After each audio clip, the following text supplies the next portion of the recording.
like key and the actual rhythm of everything.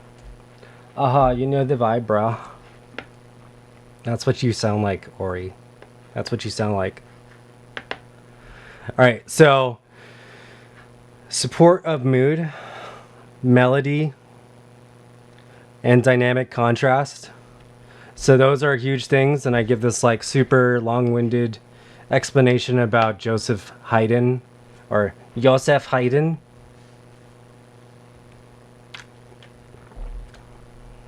That's how I imagine people said his name, just all angry like that.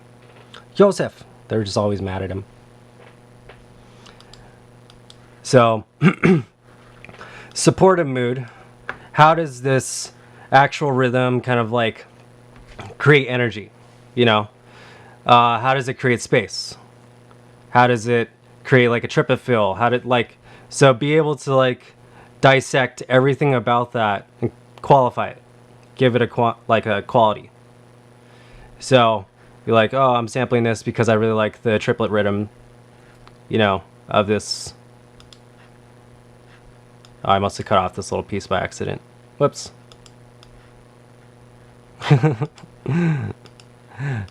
What I meant to say is, say with like a drop, and I had a whole explanation about how before a drop, if you go and like speed it up, pretty much, you know, and speed up all of your like samples to create the buildup, it will create support for your drop. So if you don't have the proper type of buildup, if you're not breaking down the beat and like really kind of like supporting it in the right way, it's not going to drop as hard. Just bottom line. And that can be done many ways. Also is dependent on your genre as well. So like you can have like an anti-drop where there's no buildup at all and everything just breaks down. And that's still a drop though. You're still creating space, you know, and you're creating all this movement with the actual like I guess rhythmic pattern of whatever you're doing here. And so that also like goes into dynamic contrast because you know, and I do have it in here as well because the build up for like a techno artist, like that really created the genre on how techno artists created build-ups in general, where it was like a gradual riser for like 32 bars or something like that. So that was still being done live too. So you have all these like live constraints to like create that, but with like, you know, classical music, that's way more deep than techno. So techno and classical music kind of like create the way EDM is now because it has all that kind of pop flavor, has like a huge counterpoint to it as well. If anybody knows what that means, like, yeah, sick. Could talk about music theory and shit because music theory is like super deep. And when you talk about like classical music and why classical music created visualizations so well, it was because of the fact that there was like this full frequency range and spectrum being represented. Every single instrument fit together perfectly because of the way it was created as well. So it was like they didn't have EQs or compressors or anything like that stuff. So what they did was master the art of building the instrument to the point where they could control the sound to the kind of like literal like wood that she would choose to make like a cello or something like that. You know, that's everything that qualifies the timbre of an instrument. So, you know, I give this example because this dude, you know, it's called the Surprise Symphony, and he released his sheet music, and everybody's like, wow, this looks great. Wow. And then he did it live, and then he was like, told the whole band to go super loud, like triple forte kind of thing. And it freaked everybody out because they're basic.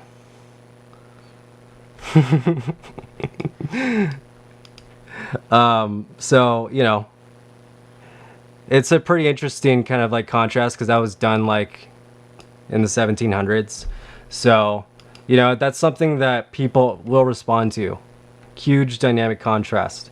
So like, what's that for like sampling in a live setting for, say, like a film or something? I mean, that would be like trying to make a sonic boom actually happen, like, or the sound of a nuke going off. Like, if you don't understand proximity effect and dynamic contrast, like, you won't be able to get the right effect for what's happening on screen. So like, say right before like a bomb drops, the actual sound created from that bomb would be so loud and be moving so fast that it would break the sound barrier. So in that like literal half second when it breaks the sound barrier, everything would go silent, and then you might have the sound of, like, say, all of the cilia in your ear dying all at once.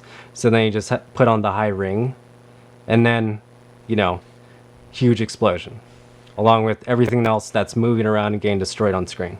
So it's like, that's the kind of stuff that you need to be able to understand about, like, you know, say making a drop really hit a fill really hard, like on the fourth bar. And then understanding like when somebody's music has that kind of movement to it, and it has space, and it has like, I guess, space for its own parts, you know?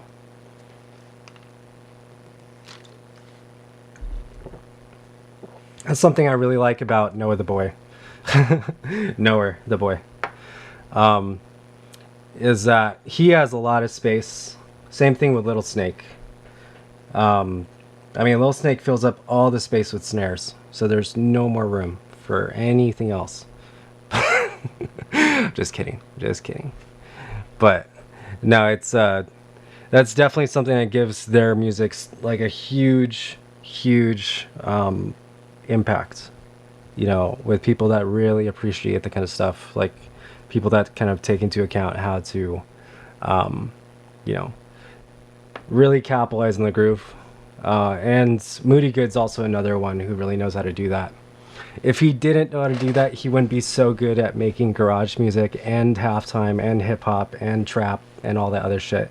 So he just like knows how to channel that shit like really naturally, to the point where he can like pump it out as the most basic form of itself, but each piece in that mix is like fully maximized and fully represented, where it just sounds, you know, like it's the only thing happening in the mix.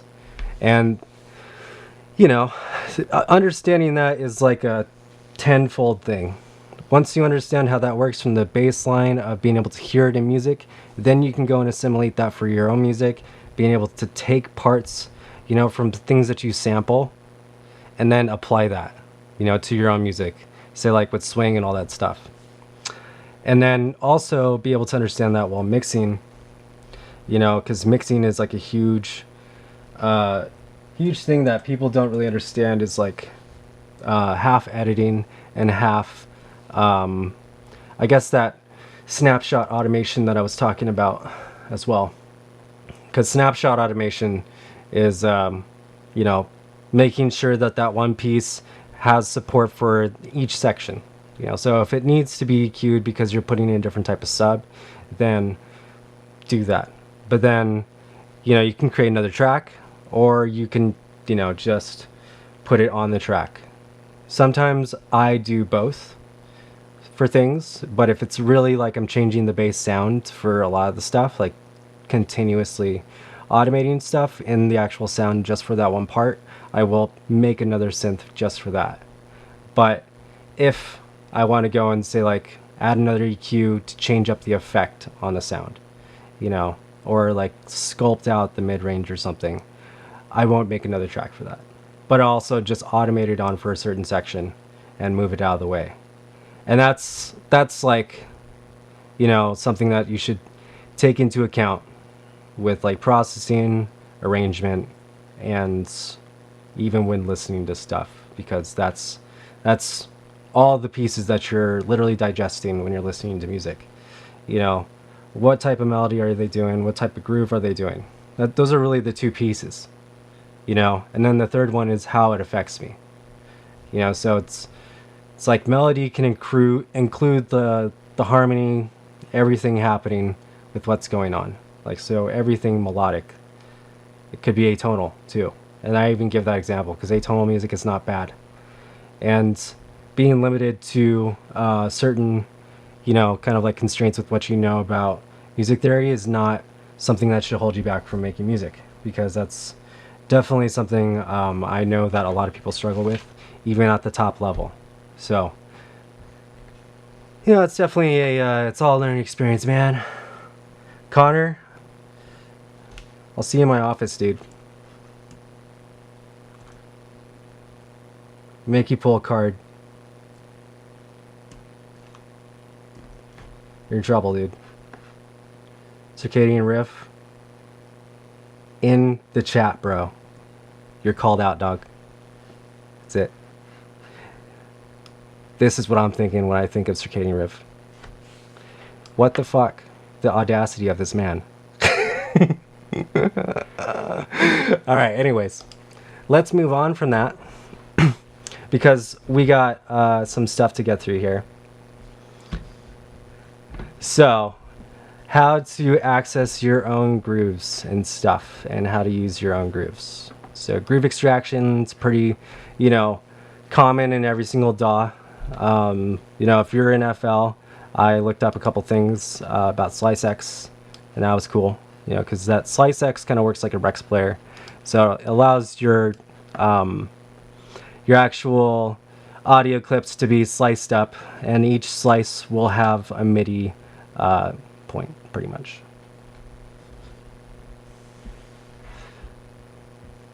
Alright, so now let's get into this here.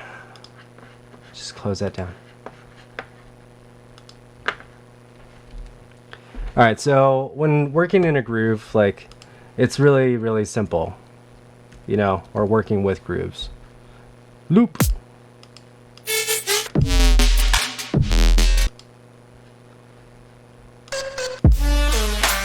No. I should have picked out some loops before this. Alright, there's just so much shit going on in this loop, though. Okay, so, if you look through that whole outline there, I mentioned that you can extract groove from audio tracks pretty easily. And best way to do that is to just find something that is, clean and has a few things going on. Let's go and get some hi-hat grooves, actually. Luckily in here I have everything kind of organized. Alright, this one's actually pretty decent just because it has a lot of movement and it's just a hi-hat. So if I want to go and extract the groove from that, all I gotta do is drop it right here. So that's the groove pull, bottom left corner. Just click that little guy. So now I have this, B house on my loop. So if I wanted to go put it on this guy, I can do it just by loading it right here, or I can load in a new groove from here using the hot swap. So I don't really actually go into here and look for my grooves. I always just hit this little hot swap button if I'm looking for my groove.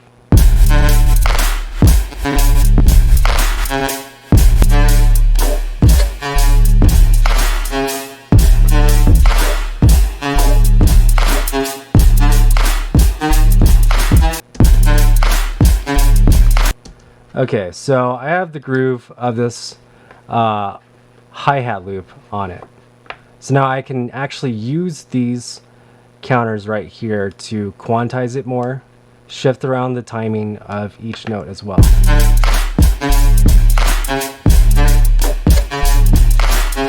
So things are getting moved around when I shift the timing and the quantize. This bass right here is pretty much going to say, or tell, I guess, the groove engine to look for certain rhythms and shift it into a certain rhythm. So if it's like an eighth note groove, which I'm at 180 right now, and here's my chord notes, so 1, 2, 3, 4. So an eighth note would be right here.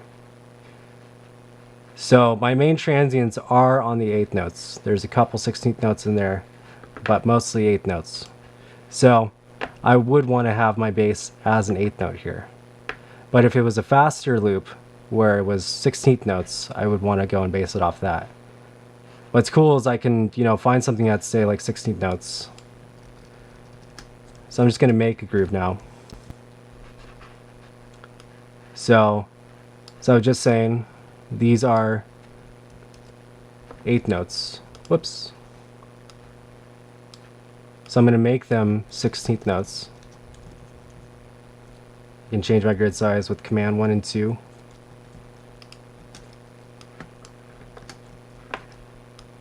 So if I want to put a groove into this, I can go and shift off the grid certain 16th notes. So now the E, I guess if we're talking musical terms, because 1 E and so the first 16th note, not the quarter note, is shifted forward in time of each quarter note. So I can do that to each of these and change it as much as I want.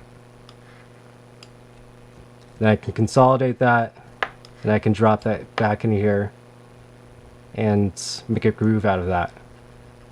And now it'd be based on 16th notes. So now if I get, a straight rhythm like this, then I can go and drop that right here. And I know that it is actually this one because it has the consolidate tag right there. So it should have the rhythm I just put in here. Let's slow that down so we can actually hear it.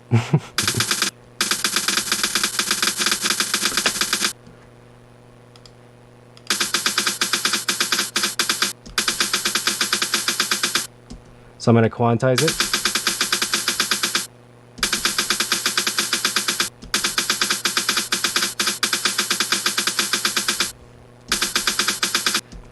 So it's almost got it. But now, just like I put inside of this new audio clip, it shifted all these off the grid. Once you hit commit, it will move all the warp markers.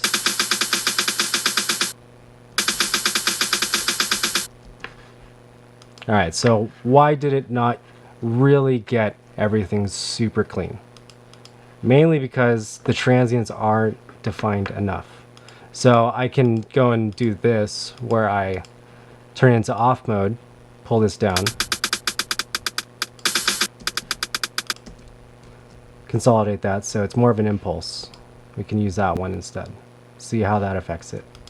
I'm going to take off all these warp markers. Get it back on the grid.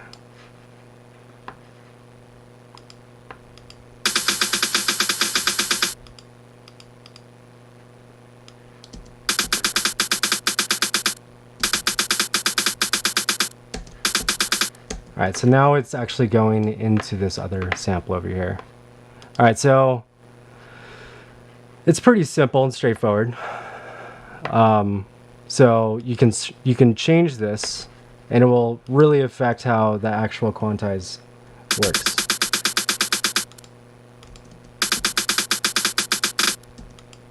So now it's doubling up at the end there, because some of these that I shifted off the grid kind of go into a triplet grid, so it is kind of getting a little bit confused. So now that kind of has like a really shuffly swing kind of feel.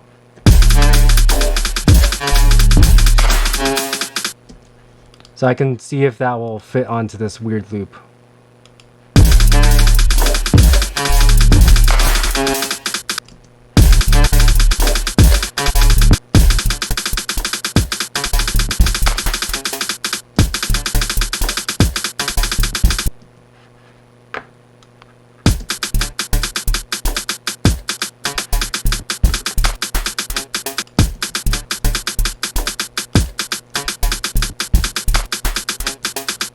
Alright, so I'm like having the time and continuously having the time just so I can get a different sound out of this loop.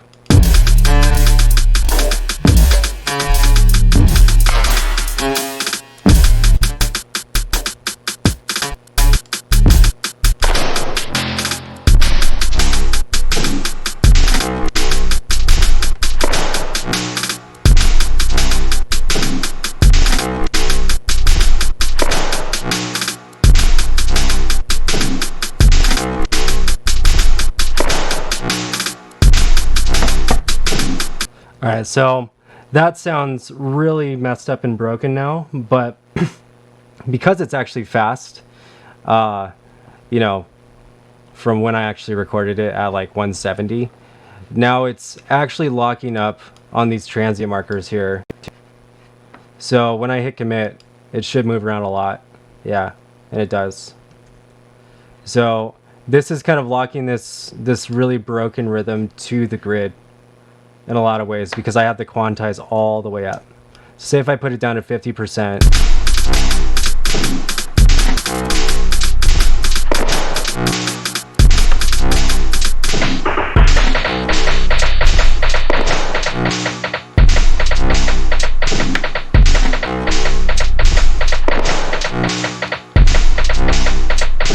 All right, so I'm pulling everything back here.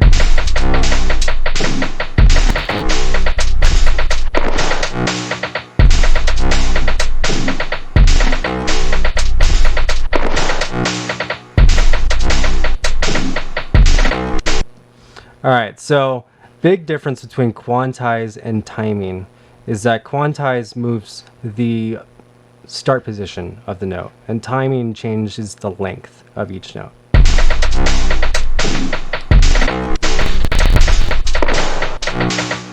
So if I have the timing all the way off, then it's not going to have those cuts in it, because it's actually not changing the length of each note.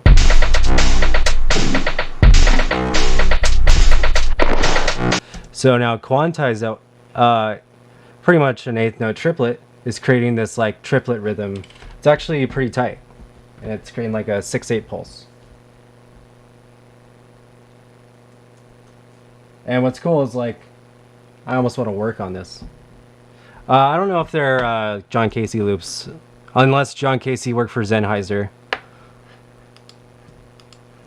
at some point.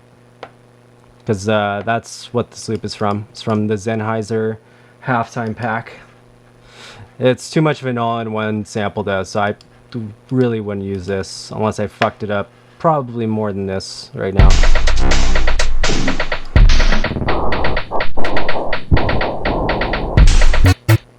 Oh, he did? Nice. Oh, sick. Well, I definitely didn't grab it from him. I got it from somebody else. They just like handed it to me. But yeah, alright, sick. Well, if that's John Casey's shit, big ups.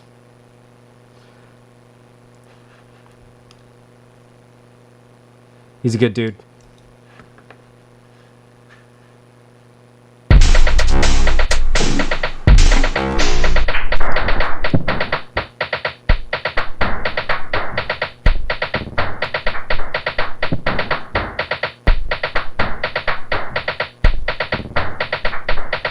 See, I'd probably use it like this, where I'm like pitching this down so much now that the low end's not even registering, and I can just chop it up now, chop up that super, destroyed sample, and kind of like chop that up into this.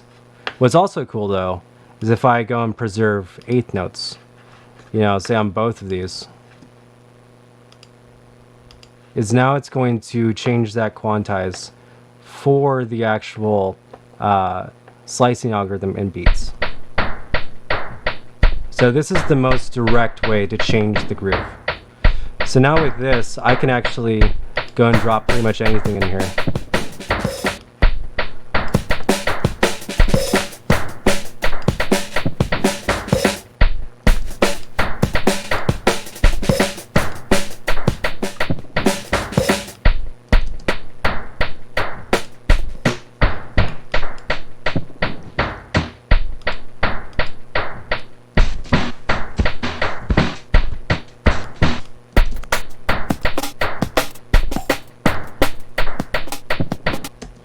Alright, so say if I like that, but I want to make another one, right click, duplicate, and I can go and assign it to that one, and this one could be a 16th note triplet.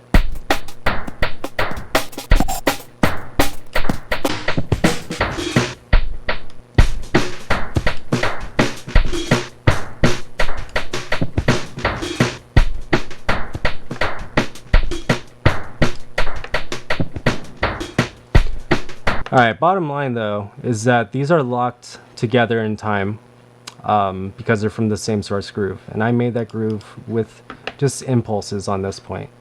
So you can do that as well with just straight up MIDI notes. So if you wanted to go and draw out a bunch of eighth notes, and then you can like nudge some of them off the grid. All right, so it's also good to note where your 32nd note and your 16th notes are, just so you don't, nudge them onto those values and like kind of offset your groove. So your groove really should be, if like you're trying to make it feel faster, push it, meaning before the downbeat of that actual hit there. That'll make it feel faster. So you can pull it and push it, but it's got to be somewhat consistent. So you can do it like that, drag it straight in here, and now that's just a groove. So that's really not doing anything. See if it'll affect. So I'll put on this groove to here.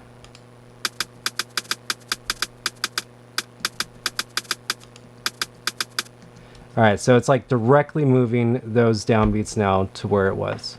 And this is like, if you can go and like chop it up into the right rhythm, then you can go and just get straight up MIDI notes, and do it that way, which is kind of cool.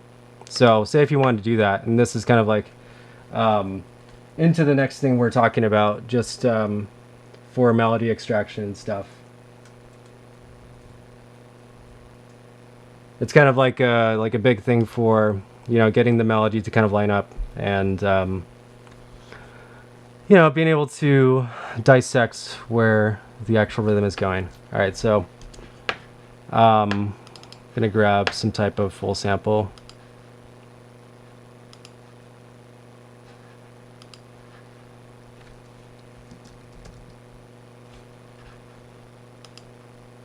Just because it's the only like big thing I just have at the ready right now.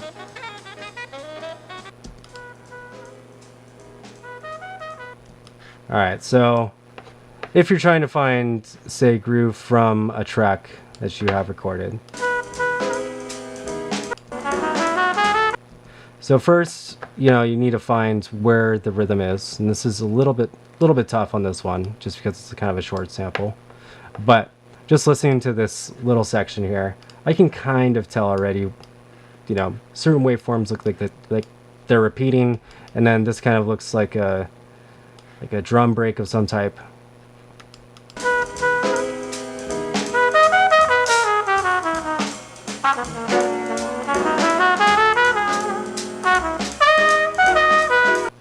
All right, so pretty much right around here and here is where the rhythm kind of restarts. So if I was to drag this onto the downbeat, I can chop it from right there, start warping. This is actually a good way to kind of like warp things in general, but kind of knowing how to start putting this in time is kind of crucial.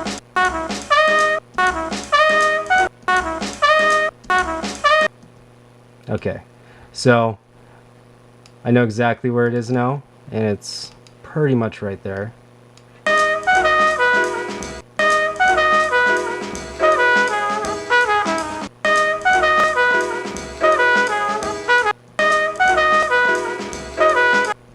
So I can drag this right about here, and I'm looking in the timeline as well. If you want to kind of like line it up a little bit better, right click, set 1-1 from here. This allows you to see where in time to shift this. So just one bar here, and I can shift this onto the 3.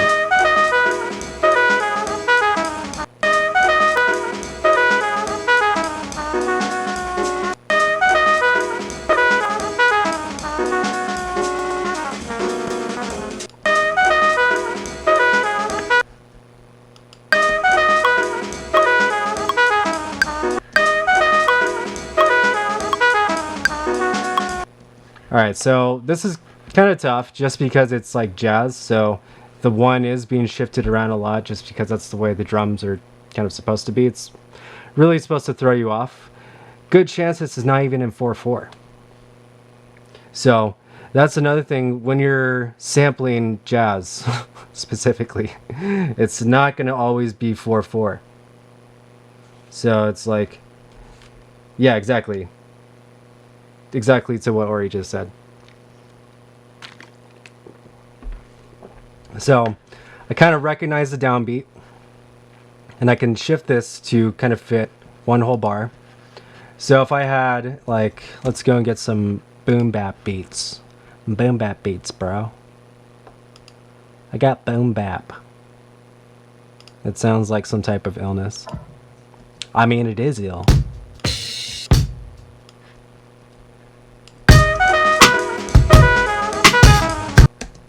Alright, so I have that already just lined up there, and let's hear how it sounds.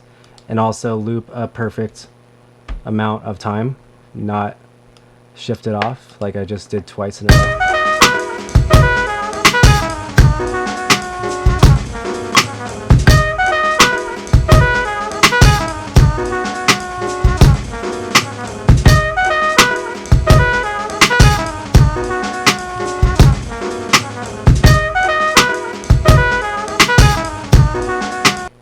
Alright, so that's you know, kind of a way for you to assimilate the groove and then put it into your actual track. So find the downbeat and then have something that is in 4/4, you know, because you are making beats.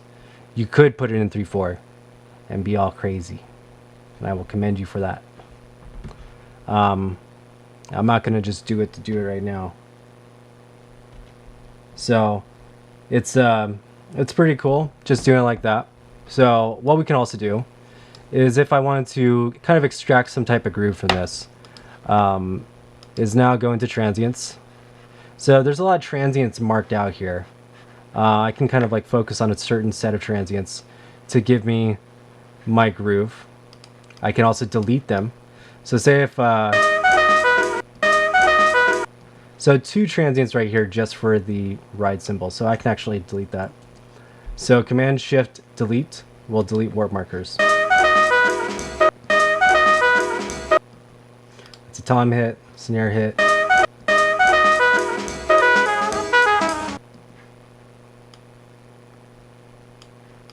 Alright, so I'm going to take off these little like rolls pretty much, and that's it.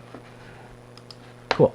Alright, so now I'm going to go and pull down the transients.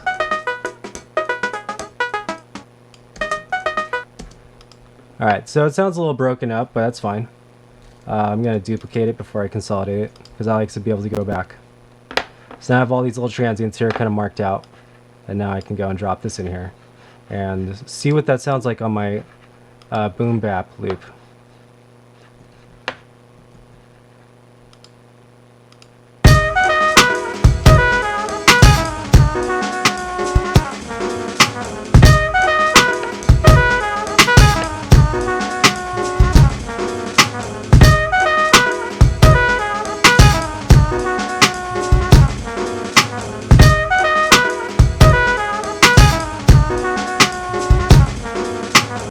Alright, that sounds pretty sick, actually. Alright, so, you know, and that's a good point, Ori. You know, listen to the hat and the snare, because those two things are going to be kind of the main things in the mix. But in this case, you know, there's a ton of shit going on. So, you know, and the drummer's playing at a pretty fast rate. So there's a lot of, like, ride flams. So it's playing the ride and, like, hitting the stick on it a lot of times. And it's giving me all these transients here. So like everything that's happening right here is him doing like a fill that's really soft too. So it's like sitting right under the main you know, I guess drum line. And that's really cool about jazz, you know, too, if you're going to be like extracting groove, is that a really good jazz drummer will support and pretty much be the backbone of like some type of like quartet and something, or like Coltrane, or like a small thing like what Miles Davis does, and also trying to think of the guy's name right now. Chet Baker. Chet Baker's another one I kind of still groove from a lot, just because his swing is like super slow, and like cool jazz is like really cool for like, you know, just exploiting the slowest groove in the world. And that's another thing, like that's really cool about how groove works, is it's not always about the fast stuff. You know, fast stuff, you got to be able to like swing it really in a like a very specific way. So if you don't have that swing, like say for like drum bass or like for a garage tune or something like that, then it will kind of like offset it a lot. Not, it won't have the same push to it if it's too straight sounding, you know. So it needs to have that kind of like offset to actually create this organic feel to it. So, you know, I extracted the groove from this jazz sample and I injected it into this loop here. And it gave me all these warp markers and a couple of new warp markers.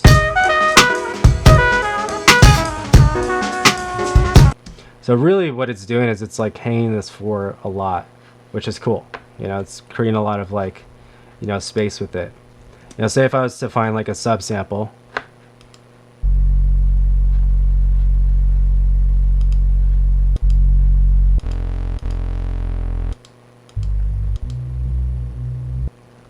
I want a full like sub line.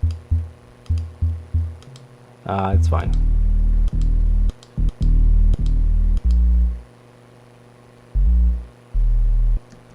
All right, that's a line. All right, so now I'm gonna put that into this as well.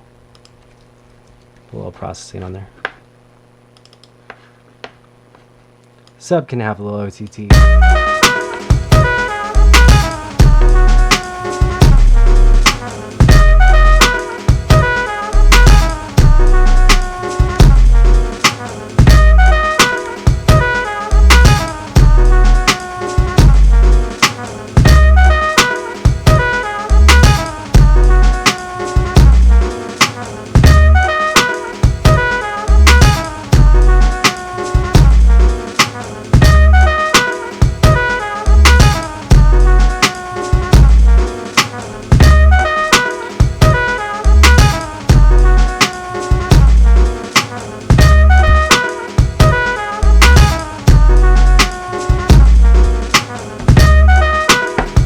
All right, so this is actually sounding pretty cool, but look at all these transients. We got so many transients. I don't even know what to do with them. So I would probably take that off actually and create another one just for this slower rhythm. So I'm going to duplicate this and I'm going to syncopate it down to 8th notes. So again, back to like what I was talking about with syncopation and, you know, counting out rhythms. Because being able to count a beat out is really crucial. You know, if you can't do that, then it's going to hold you back for a lot of different reasons. People can do that naturally, just like people can do music theory naturally. So it's, you know, it's really a learning curve based on your interest with it, you know? So that is kind of like how it goes without saying for like all this stuff, you know? So another big thing to notice, like these are mostly quarter notes and they're playing on like half a bar here, half a bar there. So I can even try putting this down to a quarter note. So then it kind of like shifts this groove down to really only kind of like look around quarter notes.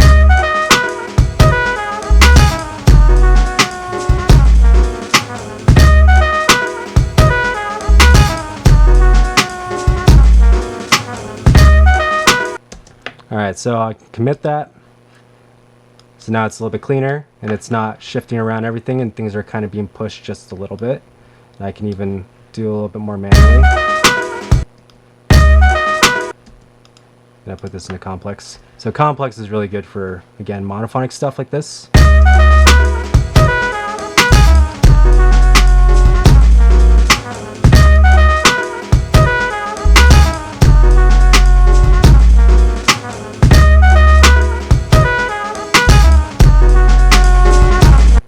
Okay, so that was a lot of stuff I just talked about. So now I, you know, just kind of put into practice a lot of the stuff that's inside of that outline that I just, you know, kind of gave out to all y'all. So it should be somewhat easy to kind of like see where I drew from for all this stuff. So now I didn't even use anything. My bad here. This thing is getting out of my control with my fucking magic mouse.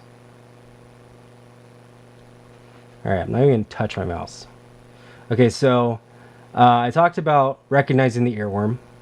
already in previous classes. I talked about all this stuff here. You know, pretty straightforward. Again, drop in the loop. You have all of these grooves to choose from. They're all geared towards what they're named after.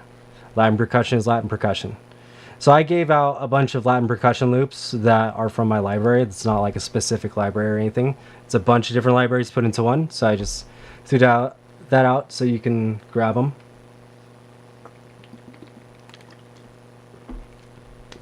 All right, so what I didn't talk about though is now getting into melody, because you know, this is kind of the next step with, like, say if I want to take this to the next level and I like where it's going, because this first thing I did, I don't even know where that is. Fuck is this? It's just some broken loops. You know, that can also be cool, but no melody involved there. But in this, I actually tuned this by ear without even talking about it yet. This hasn't been tuned at all. I cut it the way it should have fit in time, and I fit it in time as well. Just to rehash how I did that. So I had this original sample, found the downbeat, which was right here, and then I telescope warped. And I believe I talked about this already in the last class, which is find where things should be on the downbeat, which is this. This is where the next bar starts. So I shifted this from like right about here, because there was a couple different transients right there, and I just dragged this to the downbeat. So now, you know, regardless of where this is in time, it's always going to start over perfectly. I could even just duplicate this and just use half of this bar and then have it play out at the end of a 4-bar phrase.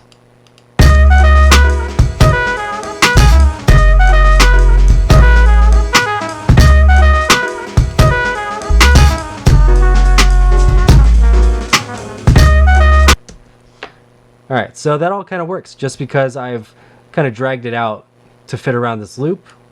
I crafted the groove around it, and then I earballed this slow subby.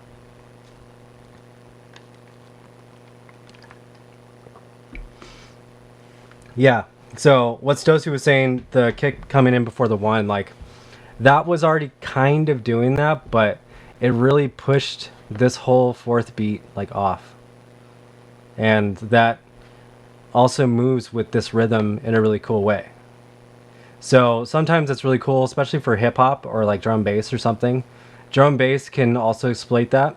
It needs to be very straightforward for like all of this. But then say at the beginning of it, you'd have some kind of like triplet amen kind of rhythm where it's like ba ba da ba da da da ba ba da da da da, and then it goes boo da ba da. So it has all that kind of like hang time. Again, back to what I was just saying about hang time and having like places where you can like hang off the beat and also, you know, be in control of the rhythm, because that's how I can really tell, you know, who's a newbie producer, you know, because they're not really like exploiting the groove yet, you know, and, you know, that also is where people stop as OG producers too, because you can do this all without knowing anything, any rhythm, just really going up based off your taste and being like, I like it there, I like it like this, that sounds like it works. And like those are all just very quantifiable things you're just making decisions on, and then continuously putting out beats that people like because it's just a bunch of shit that you like, you know. But point is you don't want to plateau there, and you don't want to be limited by the fact that you know, you're not showing humility to the craft. You know, you're not growing with it. You feel entitled to a certain way of thinking about it, and that's totally chill. I'm no one to call you out on that. But you know, that's kind of like the thing that separates a lot of people. You know, is like sometimes it's way too sound design heavy, and you can't extract any groove from it at all, and you can't dance to it. And sometimes there's only groove, but then that's all it is, and the sound doesn't develop at all. So you know, there's two sides to that coin. I personally really love the sample artists, you know, and the people that are, you know, very sample heavy and sample based. And that's something that, like, you know, really kind of expresses the true art form of like beat production, which is like anybody can do it at any point, and also everything is up for grabs, you know. So it's like the eventuality of like the trend recycle is that we've already done everything that possible. So now it's, say, with like the amount of notes that we have, we only got a certain amount of notes. Eventually everybody's going to play those melodies using those limited amount of notes. What are we going to do, add new notes? I don't know, maybe we should just use a Indian scale, get a bunch of new notes, half tones all over the place. You mean there's 3 notes in between C and D? What are you talking about, bro? Yeah. So yeah, rhythm is really cool because you can like really find a style in that, and that can be your calling card with just how you like fuck up samples and how you exploit the rhythm and stuff.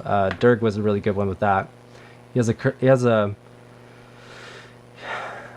had a you know, just kind of a way with it, I guess, you know, where he was able to kind of mesh his influences together like perfectly. But anyways, so yeah, just to kind of like switch gears now and talk a little bit about melody. So say if I really like this sample I put in here, and I want to now get it into MIDI and use an actual sub. There's a couple ways to do that. And first thing you want to do is, if you're doing any groove movement or any kind of quantizing, to consolidate it first. So that's Command J. And remember what quantizing means is shift it to the grid. I can inside of here, Command A, and then Command Shift U, quantize. So this is locking it to the grid. I can assign amounts, also assign half amounts too. So that works for both MIDI and audio. All right, so now if I want to get this into MIDI notes, we talked about this already, so that's not going to be touched. So melody is what I would want to go and convert this sub with, because melody is the monophonic algorithm for calculating the pitch. So because these pitches are predefined, there's no warping, and the transients are pretty well marked out. You know, there's no extra little transient points in here that are signifying some other note. Say like right here, I think this is the pitch change. Yeah. So this literally can either be marked out by hand by me, right here, Command Shift I. Command Shift I inserts a warp marker, while Command Shift Delete deletes a warp marker. So if you didn't know those key commands, now you do. Alright, so right here, you can keep this as one note, or you can mark it as 2 notes. Personally, because I know how it would modulate, I would keep it as 1 note and use pitch modulation to get up to that note to emulate the way the sub is moving up. So now, right click, convert melody to MIDI track. So take a couple seconds. It should kind of find all these notes. All right, so yeah, it did, and they're really well marked out here. So like, convert to melody will work almost all the time with monophonic things like this, clean cut stems. So you wanna make sure that like you're you know, extracting this stuff from stuff that actually is extractable. Like, you don't want to confuse the computer. Oh yeah, totally, dude. Anytime, y'all. You know, no one asked me to do this. I just decided to. You know, personally, I really like teaching. Found myself, you know, at a point where I wasn't actually going to teach anymore at all at the beginning of this year. And I decided against that. And here I am. All right, so I would take this off. I do not like the preset. It is a bad preset. It is bad. Grab some operator or whatever.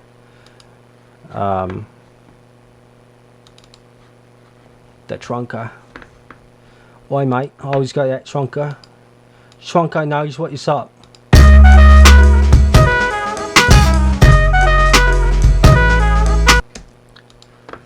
Okay, so now I can really hear that this pitch is a little bit off. Okay, so I have a couple different, I guess, methods here to kind of rehash on what I just talked about, which is literally melody extraction, how to do all that shit I just explained. So, again, it won't work all the time, 60% of the time, if it's cut out. So, you know, it actually did a good job this time, but it messed up some of the notes because of that pitch modulation, and that note is actually like a semitone down, just because I can hear it and I have like kind of just a trained ear. I don't want to say perfect pitch, because I believe everybody has relative pitch from birth. It is your birthright to have relative pitch. Some people are tone deaf. We're not born with that relative pitch, and some people have a, you know, kind of like a thing about it, you know, that they have to work through, and that's fine, you know. Les Claypool of Primus had that, and his music was dope. So never let that hold you back. When in doubt, make it one note. That's the rhythm philosophy. When in doubt, wonk that shit out and throw a sub under it, bruv.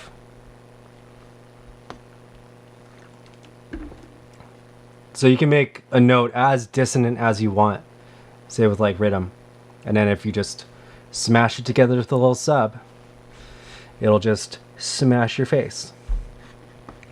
So yeah, this is one I really like using a lot. We're gonna kind of talk about that in a second here, but all right, so for the theory on how to do this, because this is theoretical, this is not something that's going to be in your DAW now. This is actually something, if you know how to do, you can do in any scenario. So this did get a little cut off, but it doesn't matter, because you just want to look at this one. So this picture shows a frequency range of a trumpet, and that note is 400 hertz, G4 plus 35 cents. And if you want to go and calculate notes like that, I provided a little link. And this is a university one, so it's pretty decent. And I have a good feeling that if you use these university kind of things that are made by them, it helps their websites and shit. So probably do that, because I get a lot of my information from Stanford and Harvard and shit, just for a lot of like the really technical shit, just for myself, just so I can know how it works. And I just like that. Okay, so I literally just said what I typed. From knowing that, we can put it in our sampler and set our root note to G4 and play a perfect note. So C3 plus 0 cents equals this note is playing out of the sampler correctly, and it's not playing the wrong note. So when I play C, it plays C. So we can do this by looking at the frequency range of things like this. So I gave this example of the trumpet because this is a perfect one. And I just literally looked up frequency range of an instrument, and it gave me a trumpet. And so I just put that in there. And I just looked at the way this chart was mapping it out, marks it at 400 hertz, and it also says it. Oh, I didn't even notice that. Well, I guess it's at 348 here, because that scale is a little bit exponential. But, you know, if it was 400, it'd be right about there. And it is actually supposed to be at 349. So 349, 350 is F, and that's like the dial tone kind of sound. Okay, so that is that's definitely something to keep in mind when looking at something that you can't actually extract. Like, say if I tried to extract this, it's definitely going to go all over the place, and I want to consolidate before I do this always, just because when it's going to look through your whole sample, it's going to look at the entire sample, not just the clip that you set there. So you want to do that first. So now I'm going to do this to harmony because there's a lot of shit going on. Again, more than one note, mostly trumpet. So I'll show you a method in a second here of how to kind of like isolate that. So we're just going to do it as it is right now and do harmony. What's more than likely going to happen is the drum content is going to like really fuck it up. So there's a ton of notes here. Let's just hear it. Whoa, it's pretty good, bro. That's pretty close. It's pretty close. I'm not gonna lie. It's mainly because there's like no low end on this. So this is definitely like doing a lot better now. You know, in the earliest versions of this, you know, this definitely wasn't this in depth. But what it's doing is it's a harmonic filter. So kind of like a spectrogram, kind of like Iris and shit, where it's actually filtering through the content and looking for more than one note. So I did make a note in there that we're going to talk about Melodyne and how Waves tune works and how to actually use that stuff. And eventually in synthesis and sampling, we're going to make our own vocals from scratch using a synthesizer. Because that's something I do all the time. And I like to audition vocalists. When I work with vocalists, I like to have it kind of set out because a lot of people, you know, sometimes they'll just kind of run with it. I love when people just run with it. I would prefer them to. But sometimes people need that direction. So if they need a reference point, I will synthesize a vocal and have it say the lyrics and all that stuff using Vocaloids. And, you know, kind of the similar way that I'm doing this right here. So say if I was using Melodyne on this, it would give me all this information and then I can actually sift through it and tune each note. So that's really cool with Melodyne because Melodyne is polyphonic. It is not like a typical auto-tune. So now with all this information, I can like, see I have this weird patch here. Alright, so there's a ton of notes that are like kind of overlapping here. Alright, so what I want to find from this is really the note that is my root note. And I talk about that in the outline there. So which note is being played the most? When you hit fold, it gives you kind of a summation of all the notes played in the clip. So what I'm seeing is G sharp in a lot of places. So G sharp and F sharp. So this could easily be in like a C sharp minor, somewhere around there. Because of the fact that it's C sharp, F sharp, we got G sharp in there. So I'm definitely going to start up an arrangement and music theory class to start gearing you guys up with ear training, like coaching shit. Because I definitely like link that in the outline there, but I definitely take that for granted on how much ear training I've had over the course of my life, pretty much, just from doing music for like literally 19 years. So it's like, that's something that I, you know, literally started doing by ear. When I started playing music, music theory intimidated me so much that I, for my first 2 years of band when I was like in 6th grade or something like that, I didn't even know how to read. Did not know how to read music. And I just listened to the band and played the basic note I knew. And I literally was like playing in key and walking through the keys without really knowing that I was doing that yet. But it was just like, oh, if I just play notes that are in the key, maybe it'll work. And then my band teacher noticed, and he was just like, because he tested me, he's just like, do you know how to read music? Worst moment of my life. Oh yeah, see, exactly. So, you know, everybody, you know, kind of has that moment. My band teacher in junior college was probably one of the scariest people. Like that, what's that one drummer movie? So picture that guy, you know, the real version of that guy. He would throw chairs and shit and just get all out of control.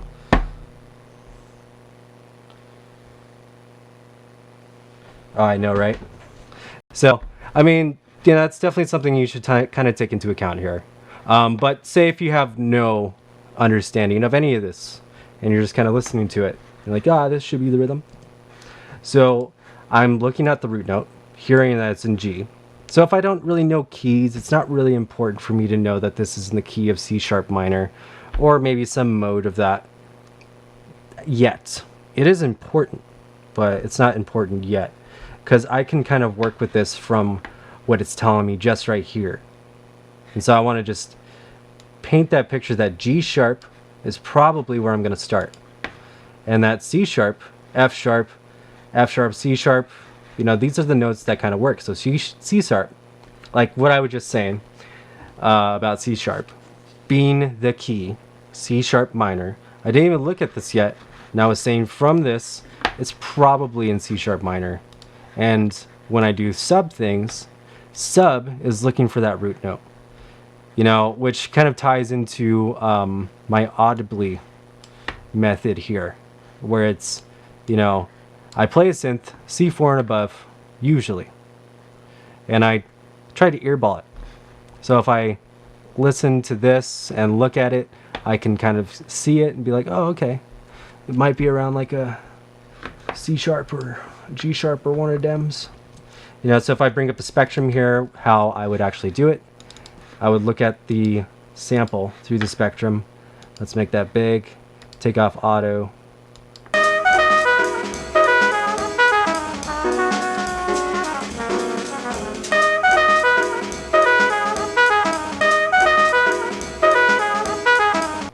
Okay, so there's a modulation going on there.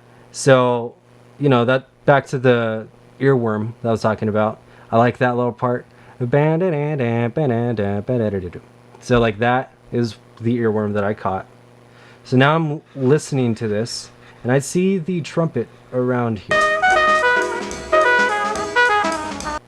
So whenever the trumpet plays, I see harmonic content that comes in around here.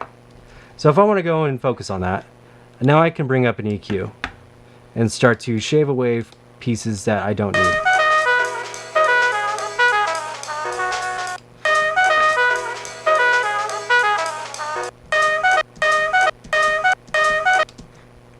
Okay, so I'm playing that first note, took a snapshot.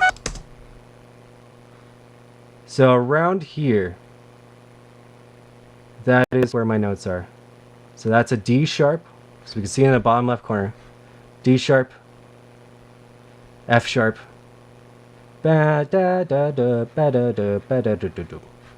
So that's all kind of in this key of like C sharp minor that I was just talking about.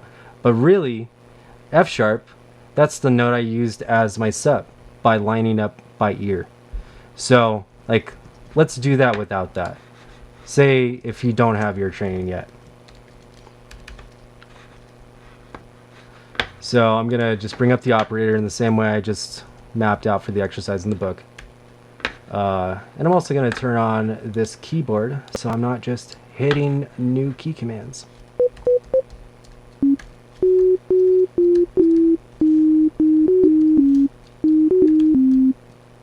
Alright, so I actually have enough notes on my keyboard to play that melody.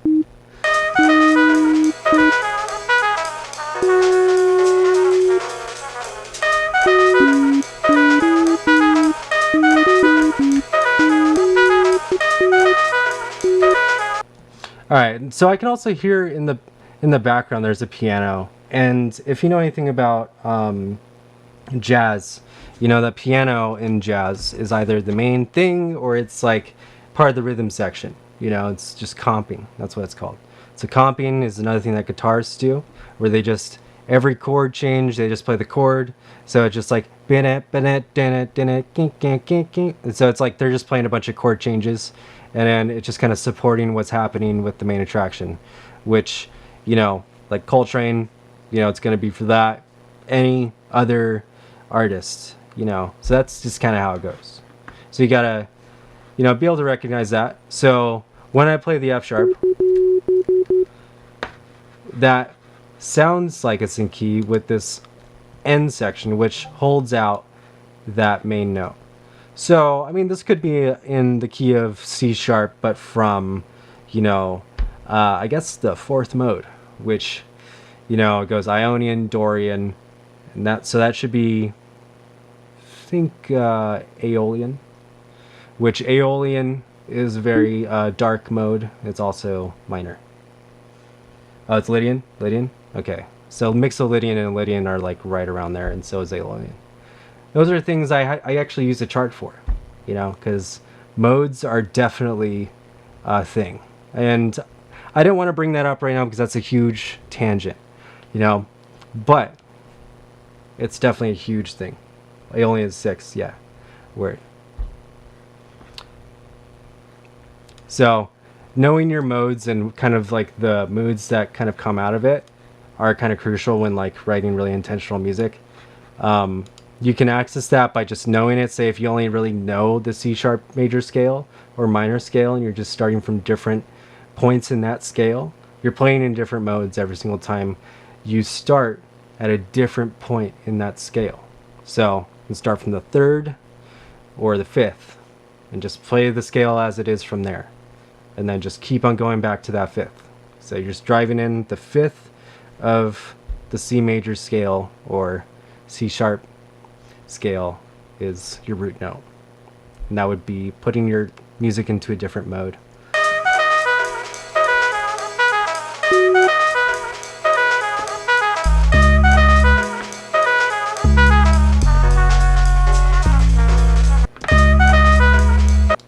Alright, so I can kind of hear exactly where this should go.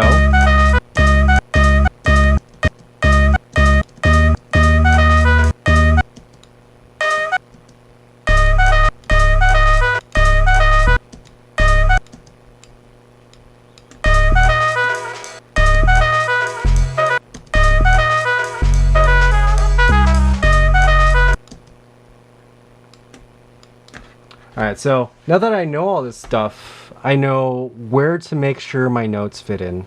And then when I hear stuff that sounds weird, say like right here, it's going to sound weird. Like this. What you doing? Just being all out of key. So if I could literally just conform to the C major or C sharp scale, means that there's no A, there's an A sharp.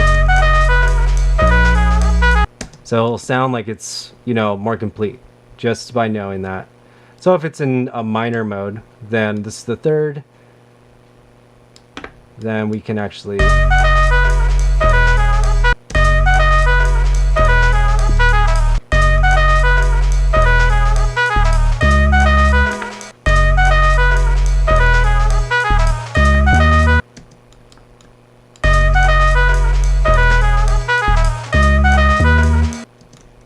Alright, so I want to push into the 2. Now let's actually hear this with everything.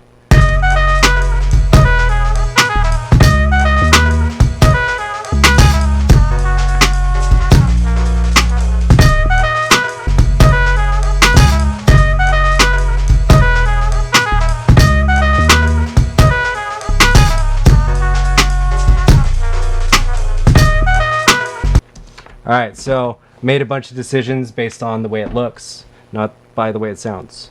And so it's like, that's how Beethoven did all that shit. That's what Kenny Beats does for his little exercises and stuff. And that's really crucial to know, if you're a very high level musician, you gotta pick up a piece of sheet music in a Lady Gaga session. For a drummer, if you're a studio drummer. You gotta be able to pick up that sheet music, play it perfectly 3 times. If you don't play it perfectly 3 times after the first time you've ever seen it, you literally don't get paid. There's okay, that was great, get the fuck out.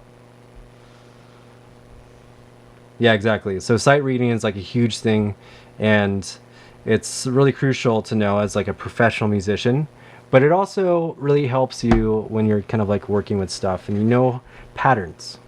That's how I see music, is I see it as patterns. When I remember how to do scales and how the scales work, I always think of patterns, because the patterns, they stick in my mind. So then when I'm like moving through the scale, I know exactly the way to hold my hand. I know which way to go in terms of like walking up and down it, and I know how to modulate, say if I go into a different key from there.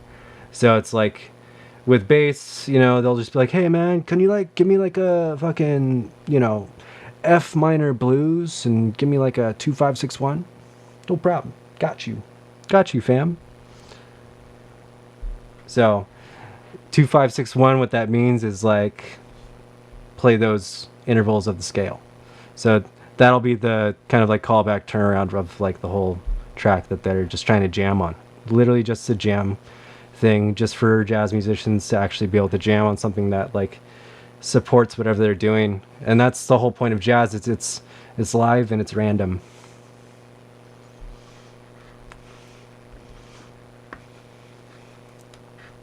All right, so you know, I dissected this whole thing here. I'm not even using it. I know that, you know, now that I'm saying that this is in the C sharp scale, I can actually dissect this, where if I'm in the C sharp scale, E does exist. F should not exist. So if I see any Fs, get them out. So I'm seeing a lot of sharps. I have a B in here, and that would be a flat 7. A C, or a B sharp, would be a major 7. So that C is out. The G, get out of here, man. D, can't believe you showed up, dude. B, you can stay, dude. Alright, so it's like anybody who wasn't invited, you and all your friends gotta go. G, can't believe you're here again, bro. Alright, so like once I do that, it should kind of sound a little bit more in key.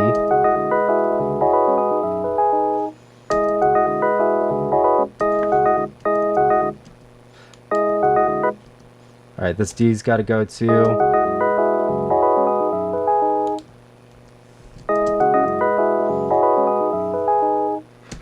Alright, so now I can take this and say if I want to go and just like, and this is something I do as well. So if I wanted to just take this rhythm I just kind of dissected here and then just span it out, you can just get it to last for 4 bars.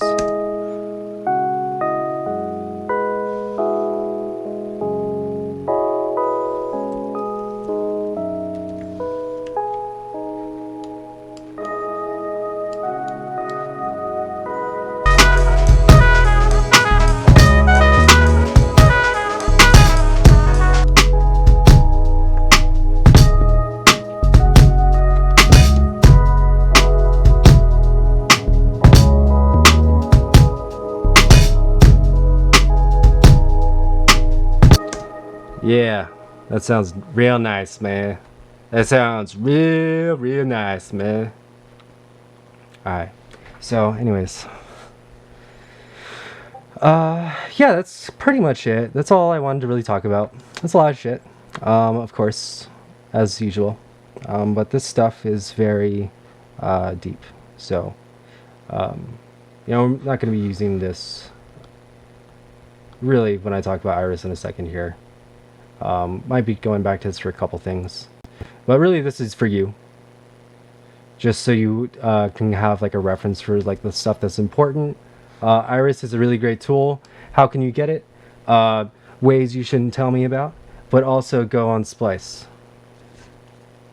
Like if you can't afford it, go on Splice to get it. It's definitely like a huge tool.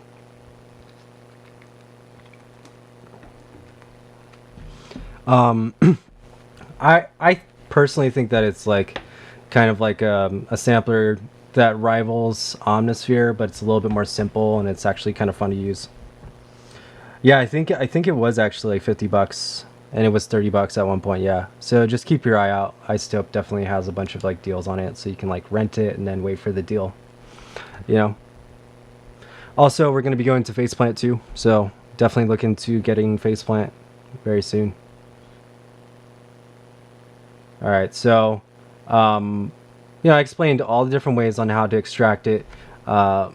manually with, you know, different algorithms and stuff. Then also FL has that function where you can capture to a piano roll and dump it.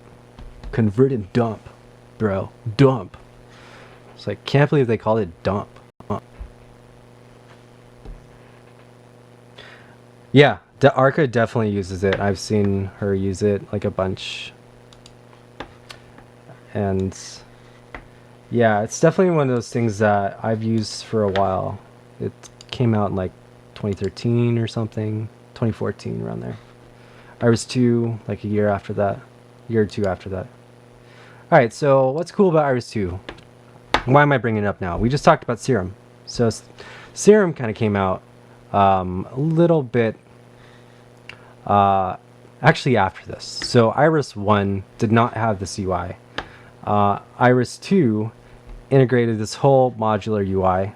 So you have 5 different LFOs and then 5 different envelopes. And envelope 5 is your amp envelope by default on any patch that you set up.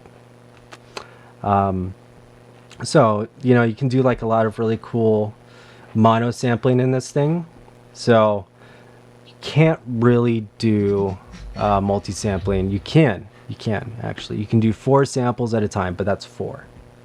What's really cool about this is being able to paint with it. And it's kind of like Photoshop for samples. So say if I go and grab this jazz sample, let's drag it in there and drop it, because it works just like that. It's the one. Like, it's so easy.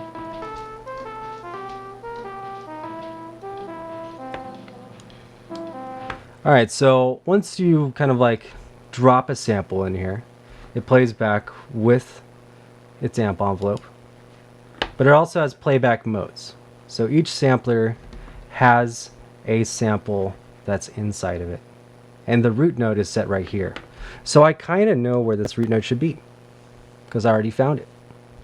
So that was G sharp. I would say G4, I think it was around there.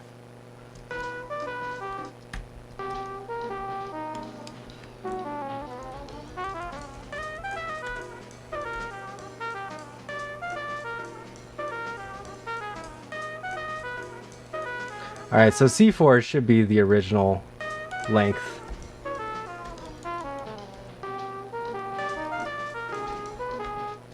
Alright, so I can, you know, play back things like that. We also have playback directions right here. So forwards and backwards, backwards, or backwards, forwards.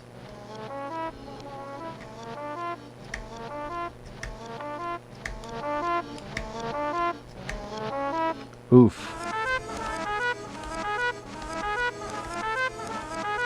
See, now that's fucking dope. I fucking love that sound. But, you know, I'm not going to go in on it. Going to explain it. Alright, so I'm just playing it backwards there. We got our pitch resample mode. So we've already talked about how granular samplers work. That's the point why I brought them up, because I did want to get into like Iris 2. These are the things that I was limited with when I was working at like an actual school. It's like they told me what I can teach, and I hated that. They limited me to not talk about glitch machines. I couldn't teach Iris. It's like all types of shit that I wasn't able to do just because they were sponsored by a lot of different shit. And it was just annoying.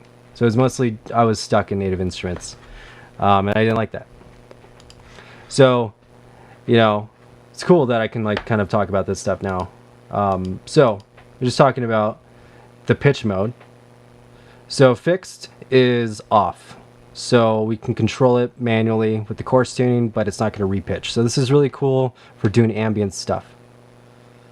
So like, you can do all types of ambience just like in another sampler. So how do you get to your other samplers? Right here. How do you see them all? Hidden all. If you want to see your mixer, you can pop it out right here. Now the sample mixer is separate. So all my send effects, every single sample, I can go and drag in another sample. I can drag the sample onto the same one, onto another one of these, just like that. And then start to, you know, maybe loop another little part. But yeah, So before I get into that, let's go back to just scene number 4 here.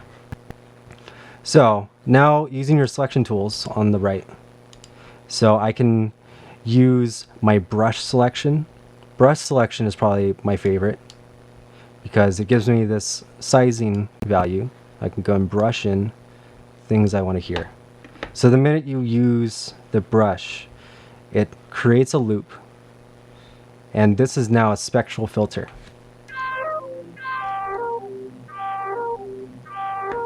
So I can change the size of this. I can add little like blips.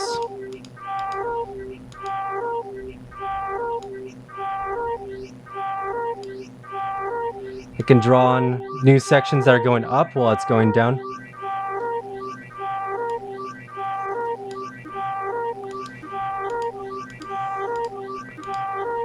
Alright, so that's cool. What I can actually use my erase tool in the same way now. Create negative space. I'm just drawing. This picture I call the hot dog full of bacteria. So these are the bacterias.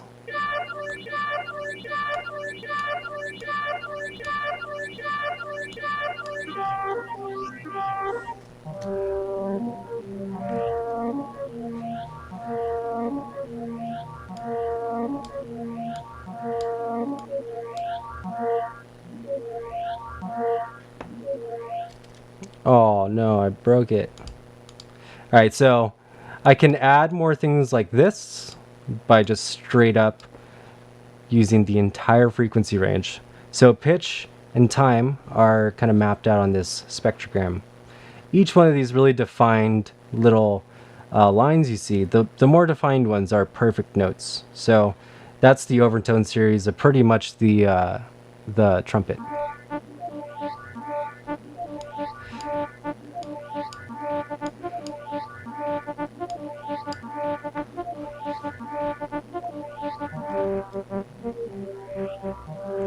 Okay, so pitch and time are connected right now. I can actually unlink it by turning on radius RT. So radius RT is the RX algorithm for dissecting the spectrogram. And you can do this for about 2 octaves. But its pitch and time are unlinked now. See our audio.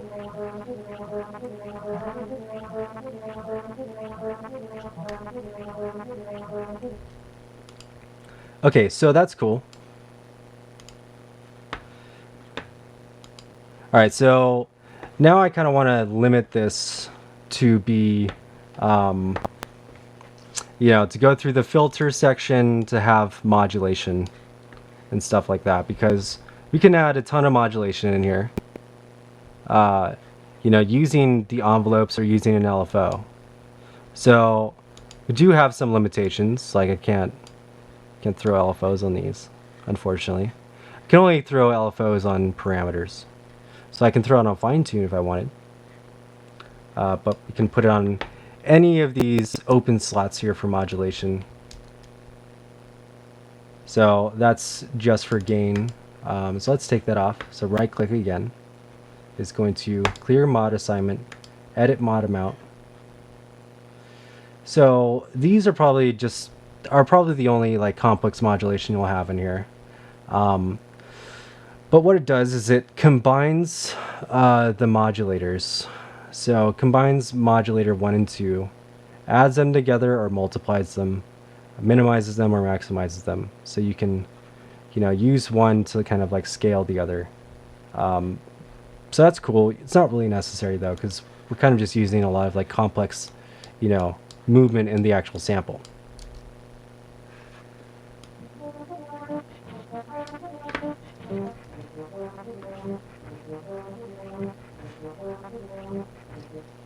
Okay, so we can do a lot of stuff here.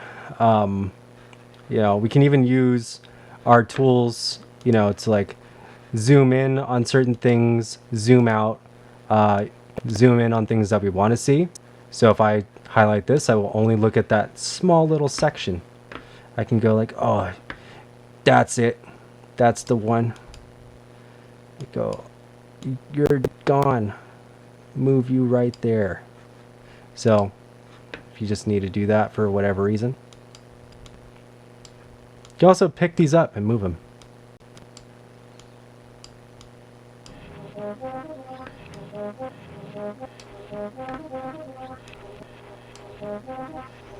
So when you're inside of the selection, you can pick up any selection and just move it. Have it intercept things and also move it through things. It doesn't combine with those other selections. So this thing is super deep, you know. Requires like, you know, just kind of sitting down with it and kind of going through each of the little pieces here. And also having fun with it and just kind of drawing in random shit. The more you overthink a synth, the less you'll use it. So I really think that this is a fun tool to use just because it's, you know, really based on, you know, just being tactile. You know, so using this magic wand tool, like we'll go into this now. And I'll focus on number 3.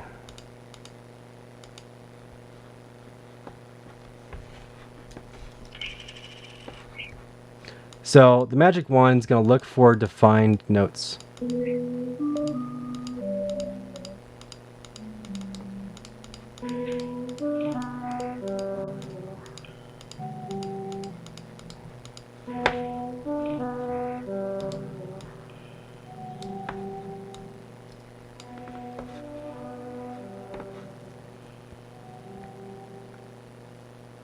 That's pretty transformed, you know, without even having to really control anything, really. You know, there's very little I'm doing to this to get, like, interesting sounds. You can go and, like, you know, edit these little effects in here. You know, like if you wanted, like, a delayed sound and you wanted it to be, like, metallic or something, you can do that. Use the delay as a chorus.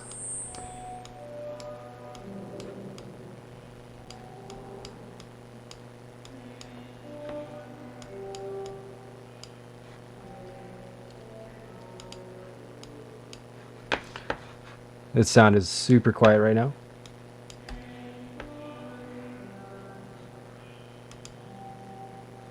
Let's turn on distortion as well.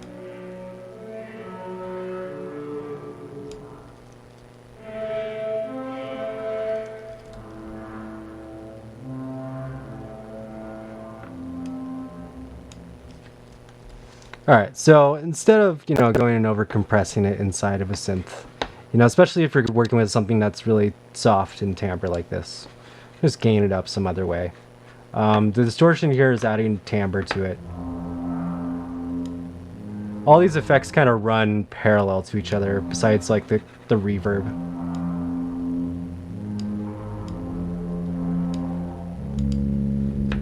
Or you can set it so they're all per send. So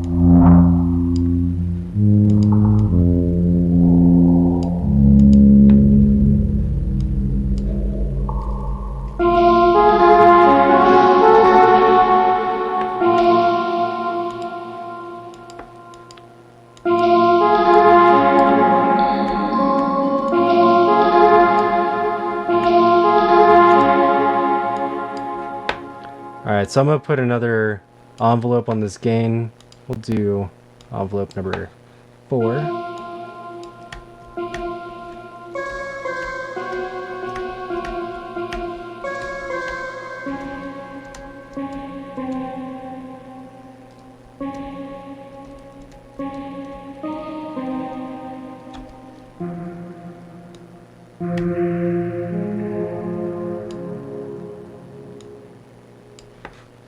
Alright, so this sounds super good, you know, just straight out of the synth without really doing too much to it.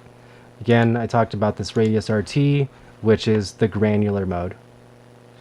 I can solo stuff, I can mute things, you know, so it has pretty much all the functionality of like a basic synth. You know, if you need to get to the options behind it, you know, kind of limit the amount of processing, you can kind of do that here. You know, you can kind of change your spectrogram a little bit, like so precise. You can tell it the frame size that you actually want. So this is like now going to get into higher resolution stuff. So, you know, you don't really need to mess with that. Auto is kind of a good place to start. It will scale to, you know, where your root node should be. And then also your radius RT settings are right here.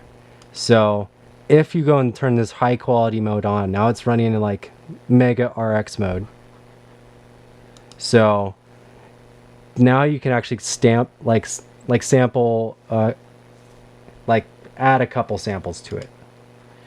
So you can kind of like multiply it out a little bit.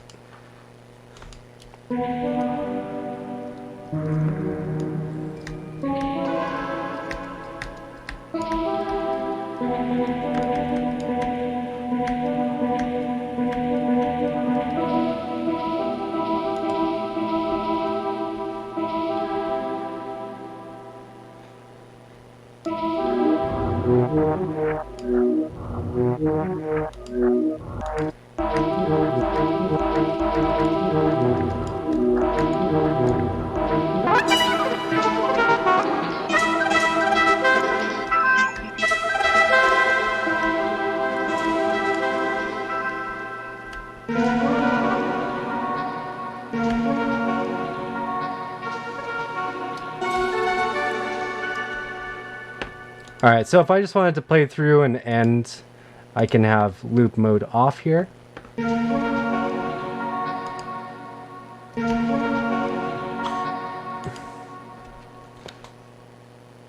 So that's pretty cool. Now finally in the key mapping section here, I can tell each of my samplers where to actually have its key range. And this is probably the only multi-sampler part of it.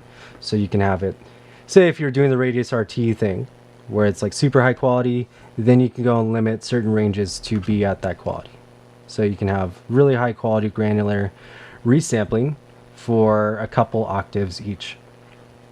So, you know, if 2 octaves is the limit, then you can have 2 times 4, so 8 octaves at that high range, or at that actual high processing. So that's kind of cool. All right, so definitely, you know, try this out, and don't try to overthink it too much. Again, drag and drop for the actual modulation here. Radius RT is the high quality.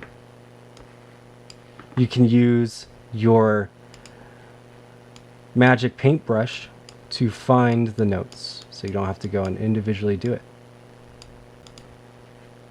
Just like if anybody is familiar with Photoshop at all, you know, that's what Photoshop is. So it's like Photoshop for synthesis. There's a bunch of other synths that work this way.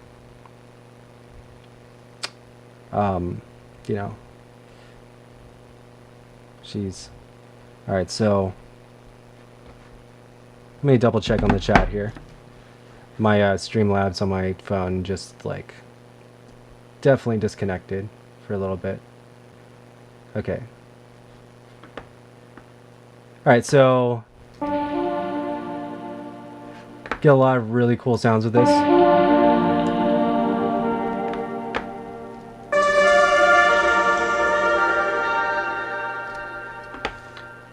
I can change where my loop starts with these functions here, offset where my loop is as well.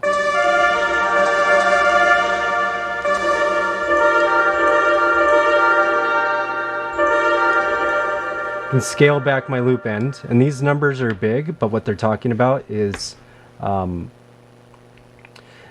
samples.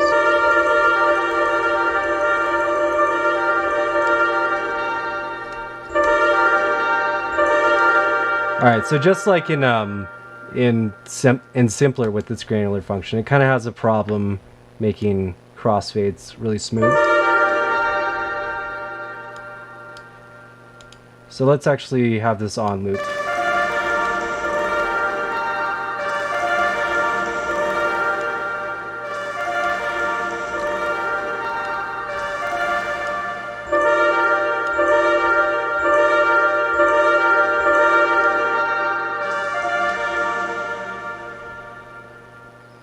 Okay, so now finally, you know,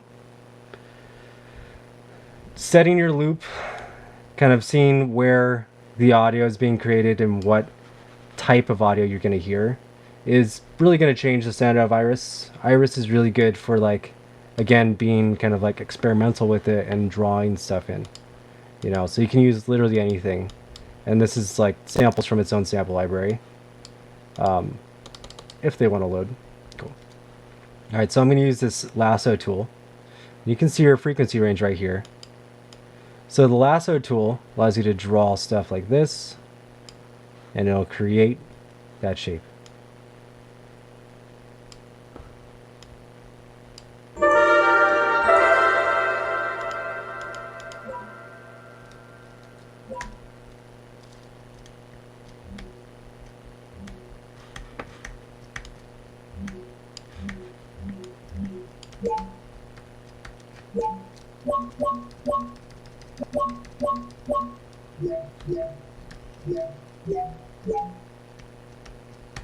So that sounds pretty sick, and it's also literally just a metal sample. I'm just drawing in random shapes, like Picasso, but for synths.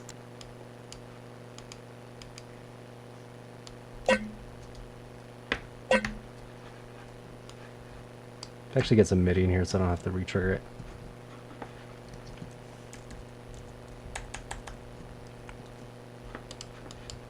It's not that fast.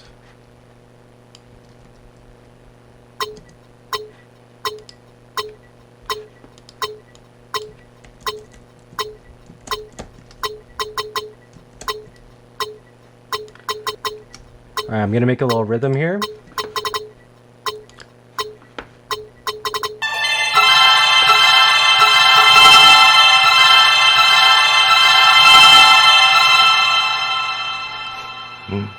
This fucking send effect thing. Can't believe, like, that wasn't working there. Okay.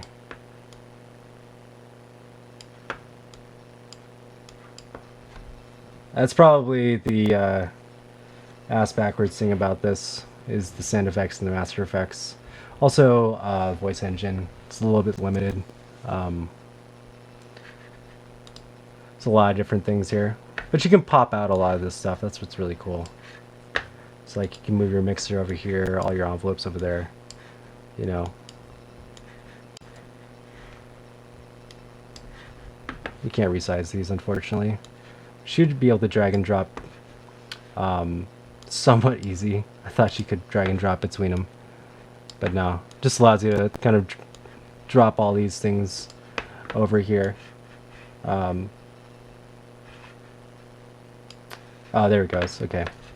Just wasn't working for a sec. Alright. I was like, that worked before. Alright, so now I'm splitting the Iris out into all these different windows. So I can, like, mix individual samples, hear stuff.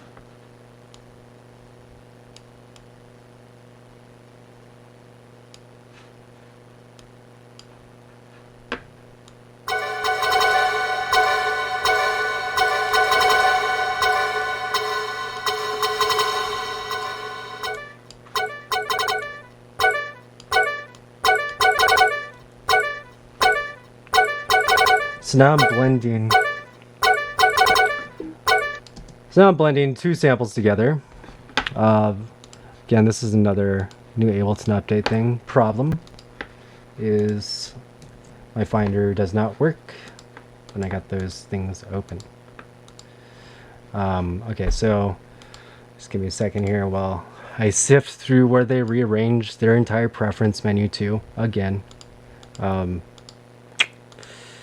Ah, man. Plugins. Ah, that's where they hit it. Fucking. Let's go auto hide. Alright.